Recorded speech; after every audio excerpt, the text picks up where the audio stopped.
भारतीय राज्यघटनेचे शिल्पकार भारतरत्न डॉक्टर बाबासाहेब आंबेडकर यांना मानवंदना अर्पित करतो. लोकमाता राष्ट्रमाता पुण्यश्लोक अहिल्यादेवी होळकर यांच्या चरणी नतमस्तक होतो. आणि आज या अतिशय भावपूर्ण सोहळ्यामध्ये मंचावर उपस्थित असलेले आपल्या सर्वांचे लाडके अध्यक्ष श्री रवींद्र चव्हाणजी, आपले मुंबईचे अध्यक्ष आशिष शेलारजी, या ठिकाणी उपस्थित मेघनाताई बोर्डीकर, ज्या आपल्याला सतत प्रेरणा देतात अशा चित्राताई वाघ, कालिदासजी कोळंबकर, अमित साटम, प्रसाद लाड, अनिल सेल्वन, संजय उपाध्याय, विद्याताई ठाकूर, मंदाताई म्हात्रे, त्याचप्रमाणे या ठिकाणी उपस्थित माधवीताई नाईक, सुभाताई गायकवाड, विक्रांत पाटील, संजय केणेकर, राजहंस सिंग, राजेशजी पांडे, मंचावरील सर्व मान्यवर आणि या सभागृहामध्ये खालपासून वरपर्यंत बसलेल्या माझ्या अतिशय लाडक्या बहिणींनो, बघा ज्या जमिनीवर बसल्या आहेत त्या सगळ्यात महत्वाच्या बहिणी. या खुर्च्यावर बसल्यात काही इतक्याच लाडक्या बहिणी. त्यांच्या डोक्यावर ज्या बसल्या आहेत त्याही लाडक्या बहिणी, त्यांच्याही डोक्यावर बसल्या त्या हिमालयाच्या उंचीवर बसलेल्या माझ्या लाडक्या बहिणी. या सगळ्या लाडक्या बहिणींनो, आणि क्वचितच असं होतं की मला असं म्हणावं लागतं की मायनॉरिटीमध्ये असलेल्या माझ्या लाडक्या भावांनो, आजचा कार्यक्रम हा अतिशय सुंदर आणि अतिशय भावनिक अशा प्रकारचा कार्यक्रम आहे. आपल्या अध्यक्षांनी, चित्राताईंनी, सगळ्यांनी मिळून ठरवलं की आपला रक्षाबंधनाचा कार्यक्रम हा तर छोटा होतो. एखाद्या हॉलमध्ये आपण करतो, 2-3-4 हजार आपल्या भगिनी येतात. पण महाराष्ट्रातल्या भगिनींना जर त्यांच्या देवाभाऊपर्यंत त्यांचं प्रेम, त्यांची राखी पोचवायची असेल तर आपण व्यवस्था केली पाहिजे. आणि म्हणून संपूर्ण महाराष्ट्रभर रक्षाबंधनाचा हा कार्यक्रम एका आगळ्या वेगळ्या पद्धतीनं या ठिकाणी राबवण्यात आला. आणि आतापर्यंत 36,78,000 बहिणींची राखी माझ्यापर्यंत पोचलेली आहे. राखी पोचली आहे, काहींनी पत्राद्वारे आपल्या भावना देखील पोचवलेल्या आहेत. त्या तमाम बहिणींची राखी आणि त्यांचं प्रेम हे या ठिकाणी मी स्वीकारतो. आणि जन्मभर या प्रेमातच मला राहायचं आहे.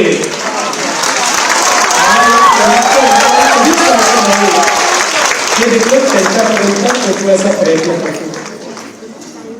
खरं म्हणजे मला प्रश्न विचारायचा आहे, यातली कुठलीही राखी उचलली तर त्या राखीची जात काय आहे, त्याचा धर्म काय आहे, त्याचा पंथ काय आहे, त्याची भाषा काय आहे. या प्रत्येक राखीमध्ये केवळ प्रेम आहे. त्याची भाषा प्रेमाची आहे, धर्म प्रेमाचा आहे, त्याची जात प्रेमाची आहे, त्याचा पंथ प्रेमाचा आहे, त्याच्यामध्ये निश्चित प्रेम आहे, त्याच्यात निस्पृह प्रेम आहे, त्याच्यामध्ये निरपेक्ष प्रेम आहे. अशा प्रकारची राखी आहे. आणि मला असं वाटतं आपल्या संस्कृतीमध्ये हेच महत्वाचं आहे. प्रत्येक नातं महत्वाचं आहे, प्रत्येक नात्याचा उत्सव आहे. कारण आम्ही नाती निभावणारी लोक आहोत. आम्ही परिवार, कुटुंब मानणारी लोक आहोत. आणि भारतीय जनता पक्षामध्ये काम करत असताना आपण तर बृहद कुटुंबाचा विचार करणारी लोक आहोत.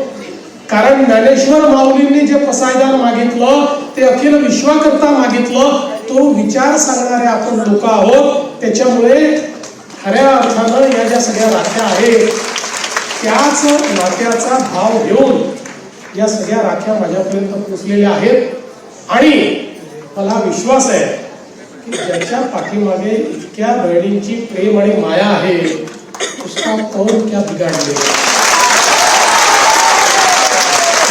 तुम्ही चिंता करू नका.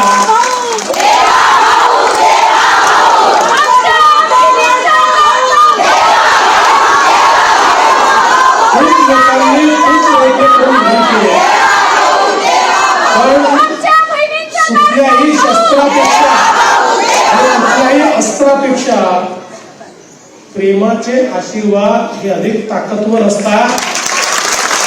आणि म्हणूनच आज आपल्या सगळ्यांच्या आशीर्वादाने पुन्हा एकदा महाराष्ट्रामध्ये आणि कुठल्याही अस्त्रापेक्षा प्रेमाचे आशीर्वाद हे अधिक ताकदवर असतात.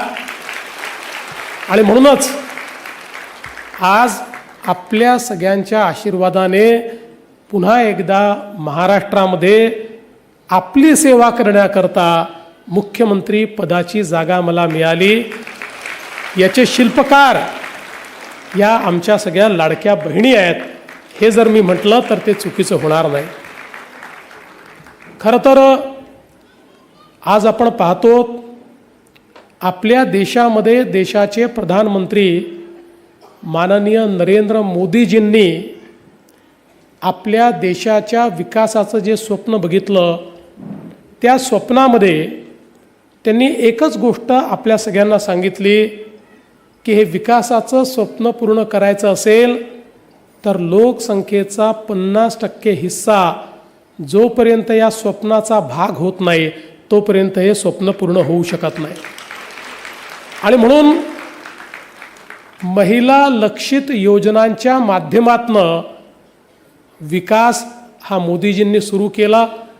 महिला केंद्रित विकास हे मॉडेल या देशामध्ये मोदीजींनी सुरू केलं. आणि बेटी बचाव बेटी पढावपासनं हा प्रवास जो सुरू झाला तो आता लखपती दीदीपर्यंत पोचलेला आहे. आणि आपल्या पायावर उभ्या राहणाऱ्या आमच्या भगिनी आपल्याला पाहायला मिळत आहेत. आपल्याला किती या ठिकाणी अभिमान वाटला ज्यावेळी ऑपरेशन सिंदूर सुरू असताना पाकिस्तानला आम्ही कशा प्रकारे धूळ चारतोय हे सांगणाऱ्या आमच्या 2 भगिनी या आर्म फोर्सेसच्या माध्यमातून टीव्हीवर यायच्या आणि ज्या प्रकारे आपल्या सैन्याचा पराक्रम आणि भारताची दैदिप्यमान कामगिरी आमच्या पुढे मांडायच्या त्यावेळी आपल्या सर्वांच्या लक्षात यायचं हा नवा भारत आहे, हा मोदीजींनी तयार केलेला भारत आहे की ज्या भारतामध्ये आता आमची भगिनी ही घरात बसणार नाही आहे तर आमची भगिनी ही समान भागीदारीनं या देशाच्या विकासामध्ये आता सहभागी होणार आहे. आणि खरोखर आपण जर बघितलं तर आता तर 2029 साली आपल्याला माहिती आहे मोदीजींनी देशाच्या संसदेमध्ये आणि विधानसभेमध्येही आमच्या भगिनींना भागीदारी दिलेली आहे. त्यामुळे आशिषजी रवीजी आता आपण कितीही रोखण्याचा प्रयत्न केला तरी या थांबणार नाहीत. अर्थात आपण रोखण्याचा प्रयत्नही करणार नाही पण आता आमच्या नारी शक्तीला या देशात कोणी थांबवू शकत नाही. आणि जर नारी शक्तीच थांबली नाही तर या देशालाही कोणी थांबवू शकत नाही. आता हा देश विकसित भारताकडे ही जी वाटचाल आहे, कारण मी नेहमी सांगतो आणि मोदीजी नेहमी सांगतात की जगाच्या पाठीवर ज्या देशांनी विकास केला त्या देशांच्या विकासाची वाट जर आपण बघितली मग अमेरिका असेल, युरोप असेल, जपान असेल, कोरिया असेल, चीन असेल, अशी जी सगळी विकासाची वाटचाल आपल्याला पाहायला मिळते, या प्रत्येक देशाला हे लक्षात आलं की त्यांच्या लोकसंख्येतला 50% जो हिस्सा आहे, ज्या आमच्या महिला आहेत, यांना मानव संसाधनामध्ये परिवर्तित करून देशाच्या मुख्यधारेमध्ये आणि अर्थव्यवस्थेमध्ये आणलं तर आपल्या विकासाची गती दुपटीने वाढेल. आणि जेव्हा त्यांनी ते केलं त्यावेळी ते विकसित अर्थव्यवस्थेकडे गेले आणि ते देश खऱ्या अर्थानं त्या ठिकाणी मोठ्या प्रमाणात विकसित झाले. आता तीच वाटचाल भारताची सुरू झालेली आहे आणि पुढच्या 20 वर्षामध्ये भारत जगातली पहिली किंवा दुसरी सगळ्यात मोठी अर्थव्यवस्था बनणार. आणि त्या संपूर्ण वाटचालीमध्ये तुमची सर्वांची भागीदारी ही अत्यंत महत्त्वाची असणार आहे.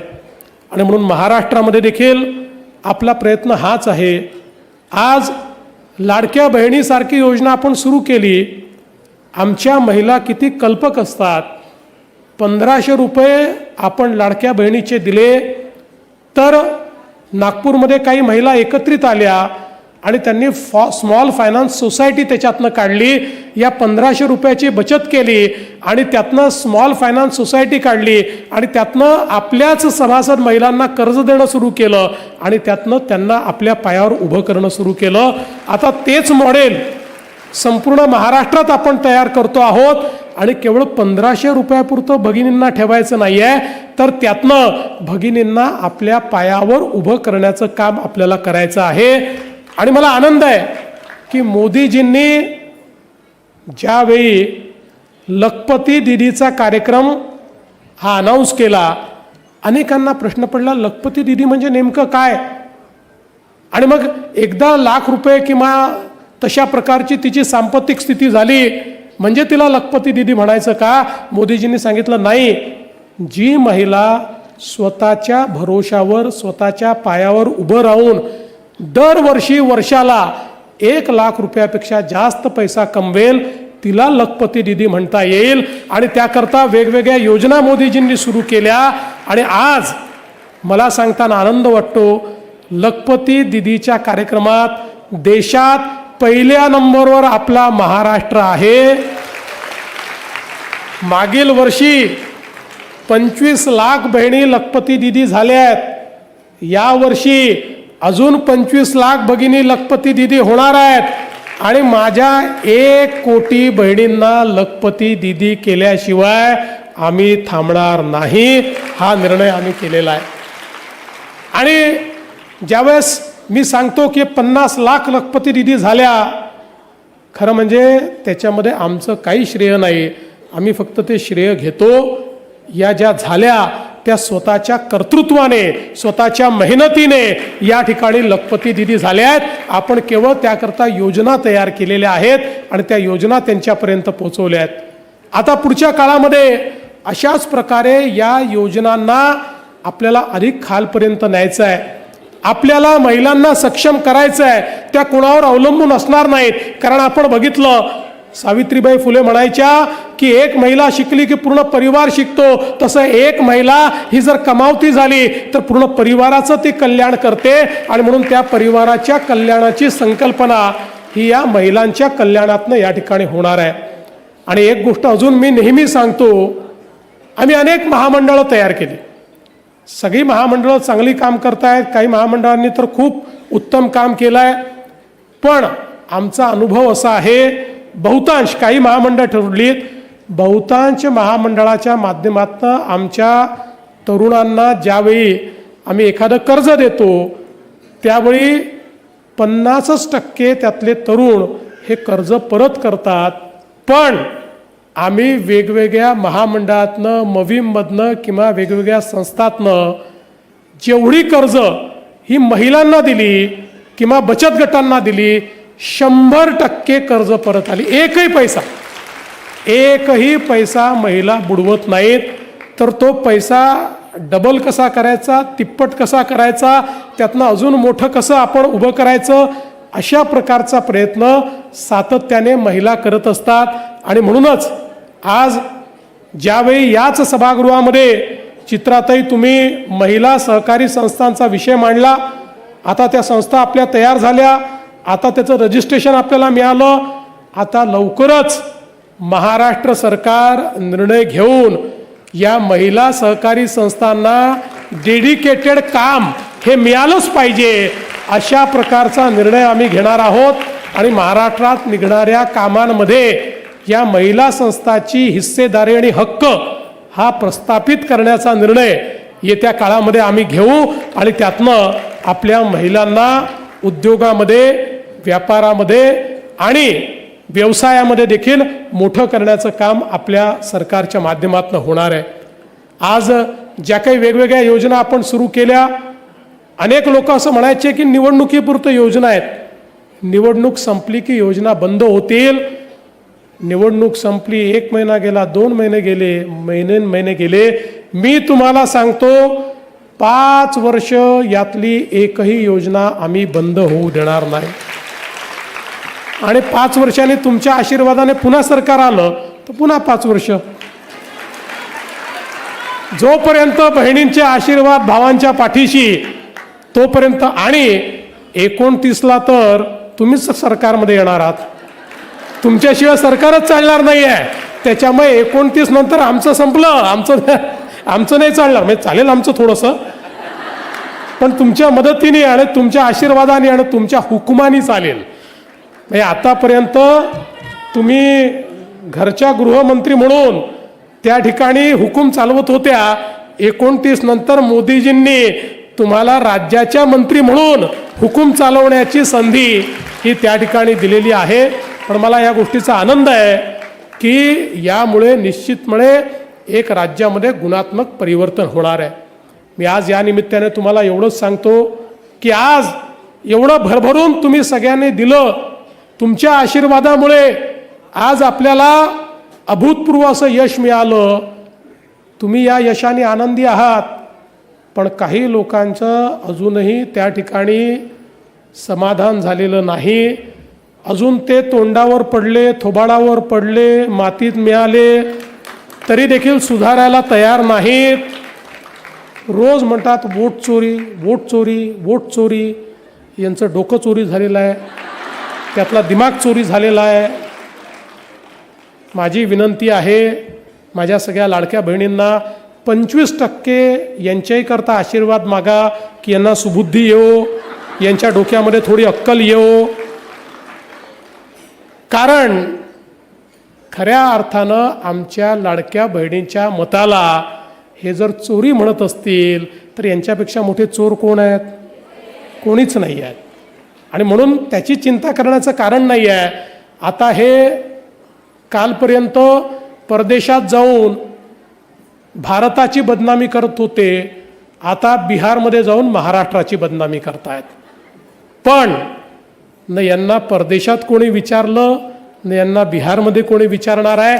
जी परिस्थिती यांची महाराष्ट्रात झाली तीच परिस्थिती यांची बिहारमध्ये देखील होणार आहे. कारण मोदीजींसारखा नेता जो देशाचा विचार करतो, जो आत्मनिर्भर भारताचा विचार करतो, त्याच्या पाठीशी संपूर्ण देशातली मातृशक्ती ही उभी आहे.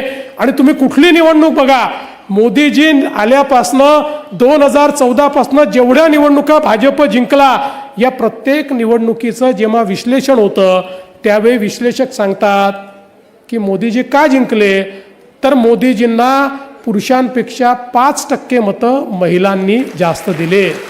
प्रत्येक निवडणुकीचं विश्लेषण असतं. कारण महिलांना हे माहिती आहे की खऱ्या अर्थानं आपल्या येणाऱ्या पिढ्यांचं कल्याण जर कोणी करणार आहे तर ते मोदीजीच या ठिकाणी करणार आहे. आणि म्हणून माझ्या बहिणींनो, मी तुम्हाला एवढंच सांगतो की आम्ही तुमचे भाऊ नेहमी असंच काम करू की तुमची मान ही अभिमानाने उंच ठरेल. कदाचित या सगळ्या प्रक्रियेमध्ये काळ लागेल, काही कष्ट सहन करावे लागतील, पण लक्षात ठेवा, कधी स्वतःच्या स्वार्थाकरता काम करणार नाही. काम करू तर समाजाच्या स्वार्थाकरता काम करू, महाराष्ट्राच्या स्वार्थाकरता काम करू. महाराष्ट्रातल्या शेवटच्या माणसाच्या स्वार्थाचा विचार करूनच या ठिकाणी आम्ही काम करू. आणि म्हणून तुमचं प्रेम, तुमचा आशीर्वाद असाच पाठीशी असू द्या. तुमचा आशीर्वाद मिळाला की सुसाट सुटतो आणि या महाराष्ट्राला परिवर्तित करून दाखवतो. एवढंच या निमित्ताने बोलतो. पुन्हा एकदा तुमच्या प्रेमाचा नम्रपणे स्वीकार करतो आणि माझं बोलणं संपवतो. धन्यवाद. जय हिंद, जय महाराष्ट्र. धन्यवाद माननीय मुख्यमंत्री महोदय. तर भाजपच्या राखी प्रदान कार्यक्रमात मुख्यमंत्री देवेंद्र फडणवीस बोलत होते आणि यावेळी राज्यभरातनं लाखो महिलांनी मुख्यमंत्री देवेंद्र फडणवीसांसाठी राख्या पाठवलेल्या होत्या आणि त्याच राखी प्रदान सोहळ्यामध्ये मुख्यमंत्री देवेंद्र फडणवीस बोलत होते. बेटी बचाओ बेटी पढाओचा प्रवास आता लखपती दिदींपर्यंत झाल्याचं त्यांनी यावेळी म्हटलं.